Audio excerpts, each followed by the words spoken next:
What are your expectations for the deadline for the Leafs on Friday here? Are they going to make a big splash or just some minor tinkering and make their bigger moves in the offseason? Honestly, Stewie, they can go in either direction. It's not a cop-out answer. It's just there's a blanket across their options right now. And they continue to check in on, I know Parayko is now the hot topic. We mentioned this a few weeks ago. But that's picked up clearly. Sean Walker is still an option for the Toronto Maple Leafs. They continue to circle back and check in on his availability with Philadelphia. Is it that caliber, those kinds of players? I mean, obviously Walker's expiring. Parayko's got 6 more years on his contract. That would take a lot more with the $6.5 million cap hit. That would be obviously a lot more significant of a deal for the Maple Leafs to kind of complete if they go in that direction. But there's a lot of interest. I mean, if they don't want to do that now, they can certainly circle and focus on guys on expiring deals. So Nick Seeler is close to an extension with Philadelphia. They're still at this hour, and just look at the clock, they're still hammering out. There's 2 options on the table, a 3 and a 4-year deal. Sealer's camp wants 4 years. The Flyers are hoping to get 3. I think this hovers around $3.5 million wherever it ends up. But they've intensified those talks, and there's been nothing with Sean Walker's camp since I think Friday. So as the Leafs and Oilers and a few other teams circle back, that could be an option they focus in on. But Philly's pushing for a first-round pick. I don't know if the Leafs want to do that for a rental piece at this stage. So they may look and try to bargain hunt. But look, honestly, Tree and everybody else are looking at all their options right now. It's still too early to determine if it's this direction or that direction for the Leafs, again, because they're trying to keep their options wide open right now. Dave, am I missing something with this year's deadline? And maybe it's the lack of sexiness with the names, but are we really mulling over Sean Walker and Nick Seeler for potential high draft picks? Is that where we're at, where these guys are going to be difference? Are you telling me that Sean Walker is going to go somewhere and be a difference maker for a team? He's having a hell of a season, Nick, honestly. Yeah. I think it's convenient because it's, and your favorite, contract year. But this is, he's really, genuinely, he's having a good year at both ends. And looking at his numbers and then trying to take the analytics of his game and the analytics of how contracts are now being reviewed. He wants a 5-year extension in Philly. And talking to some teams around the league, it's not a crazy ask to look at a 5-year extension for Sean Walker based on how he's playing. Because of how he's playing, and Philly, by the way, they want a 4-year deal. So, but again, nothing since Friday. But because of the season he's having, Philly's going, all right, well, Tanev's off the market. Walker's better than Dumba overall. So we can justify asking for a first-round pick. Doesn't necessarily mean they're going to get it. And would they consider, 2 seconds, a second on a top prospect or whatnot? I think there'd be some consideration there. But then at the same time, is money coming back? From Edmonton's perspective, Cody Ceci is a guy that they offered in a trade with a first-round pick to Calgary for Tanev. That didn't happen. I think that's on the table for Philadelphia, and he's got another year on his deal. So do you offset that if you're Edmonton and you justify giving up a first-round pick if it moving out of contract and you get money off the books next year? That's something that has to be considered from their perspective, and Philly's trying to take advantage of that. There's been some reports yesterday about Lindholm maybe possibly going from Calgary to Vancouver to Boston. Do you see that happening? And if he does end up somewhere else, is Boston the number 1 contender? Well, Boston liked him before he was traded to Vancouver, but they wanted an extension in place, and he was doing decently. He was having an off year before he got to Vancouver, but before the season started, he wanted $9 million on an extension.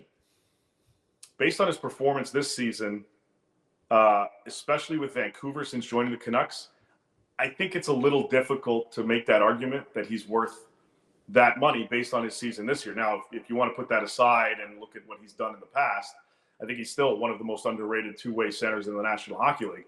But Boston, I'm very curious if they still want an extension tied to him if they get him. Like that's the contingency. That was the fact before he was traded to Vancouver. Not only that, they have no cap space. So if they bring in Lindholm or somebody of a decent enough cap hit, they're going to have to move somebody out, which explains why they've been dangling Jake DeBrusk the last few weeks. He's got a $4 million cap hit. He's on an expiring deal. He's had an up and down kind of season, although he had a hell of a game against the Leafs the other night. He's out there. So if Boston makes a big move, he's a prime candidate to get dished out. So if it does happen here, first of all, these talks picked up over the weekend, and it kind of carried out. I'm still not 100% sure that there's much runway on this because there are other teams that are really pushing for Jake Gensel. The Rangers and Edmonton, I'm told, are very much interested in Jake Gensel. And the Rangers, I mean, you got a first-round pick available that they're in a sense willing to move. Like I know there were reports that they don't want to do it because they're at the Sphere and Jimmy D owns the place and all that stuff. But if you get an opportunity to go get Gensel, I think, and chase a cup, I think that might convince them. And they also have Kako Capo available. Would those two pieces be enough for Pittsburgh to say, all right, we'll pull this off? Because they want 3 assets. But you get Capo, you get a first-round pick out of this. I think that would make Kyle Dubas go, I might not be able to pass that up. That might be one of the better offers on the table. Yeah, and this is a big-time deal for Kyle Dubas to put together here ahead of the trade deadline for the Pittsburgh Penguins. Speaking of Kyle Dubas, Nick Robertson, a lot of teams, a lot of contenders, money in, money out type situations. What are you hearing on Nick Robertson? This guy getting traded? If he is, it's a bigger type of deal. They've been adamant telling teams they don't want to trade Fraser Minton. They don't want to trade Easton Cowan. Ryan Teverberg's name, I keep messing that up all the time. His name is kind of out there. The kid on the blue line, whose other name I totally meant, the Finnish kid. Yamala? Some teams have asked about him. But Robertson seems to be, based on how he's played this season, a piece that they're willing to dangle, but not from a rental perspective. This would be a guy with term or somebody controllable. So whether that's, hypothetically speaking, part of a Parayko deal, which would be larger, or again, somebody with term who's controllable. If Robertson is moved in any way, I think it's very likely to be that type of deal and not a rental situation. This has been the year where I don't think I've seen this many contenders, especially in the Western Conference. Yeah. So time to put your GM hat. What's the one player that's going to put the one team over the top this year to win the Stanley Cup? I know I'm putting you on the spot, but what are your thoughts on that? Well, full transparency, I picked Dallas to win the Cup at the start of the season.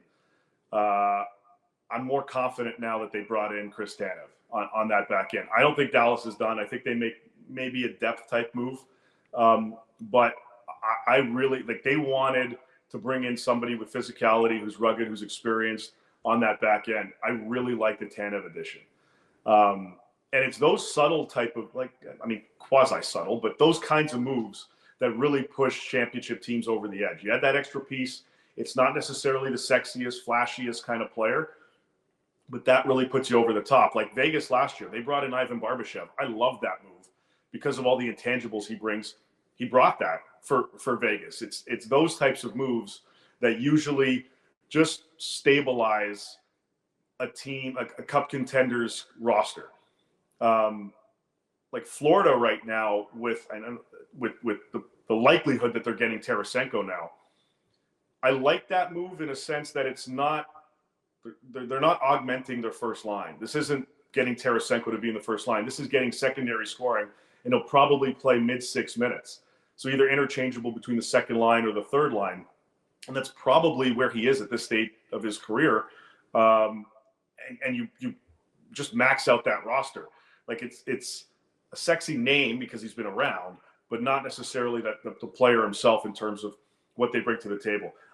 Out west, again, I like the Tanev move. I really do. I think Vancouver maybe doing a little too much if they can pull this off. I'm worried about that. I like the Zadorov move. I like that, bringing that physicality on the back end. But I don't know about Vancouver just yet. Again, I like the Tanev move. And it would, for Edmonton, it would have to be multiple pieces that they bring in if it puts them over the top. I don't think one guy is going to really tip it for them come playoff time. So I guess I'll stick with Dallas. Couple quick hitters for you on the Leafs front. Some names to bring up. When you look at San Jose, I think you've been saying for a while that the Leafs might be looking for a combo of a forward and a D, something I think they looked at with the Calgary Flames. But with San Jose, Luke Cunnin and Mario Ferraro and David Savard, I'm surprised his name's not out there more. Those are a couple players like Ferraro, again, term. So there's 2 more years left on his contract. And, Cunnin, he's controllable. He's a restricted free agent at the end of the season. There are some arb rights there. Talking to some people in San Jose, he thinks there's a possibility he could go. And he's aware, from my understanding, teams like Toronto and Edmonton and a few others have been poking around. And he's got a pretty affordable cap hit. And this is a caliber player. In he brings physicality and he can keep up with the pace of play. He can contribute, provide secondary or tertiary scoring, and he brings that physicality, that balls to the wall kind of, I'll run myself through the boards for you kind of player that we know, especially this team, could use. So I think there's definite interest there. And again, controllable asset because he's an RFA. And Ferraro is a guy that they've checked in on since the start of the season. The Leafs have. That could be a nice little potential fit there. But this is a bigger type of deal. You're talking about guys with term. So this is where a Robertson potentially comes into play, likely your first round pick. These are impact type of moves that apply not just this season, but next season and potentially much further down the road as well. These are the intangible type of assets that championship teams bring in. And I'm not comparing the two, but a trade that Los Angeles made a while back before they got to their cup run, they brought in Matt Green and Jarrett Stoll from Edmonton. And those are intangible caliber pieces that different kinds of players overall. But you bring in those extra intangibles. You bring more physicality, more responsible play. That's kind of what Cunnin and Ferraro would bring to either the Leafs or any other team. So I would almost draw a comparison there in terms of what the assets bring to the table and what they mean to a championship team moving forward. Make sure to check out more of our content right here on the Leafs Nation YouTube page. We got long form interviews, we got clips, we got epic rants by Jay Rosa. We simply have it all. And don't forget, you can find out much more at theleafsnation.com. Thanks so much for watching.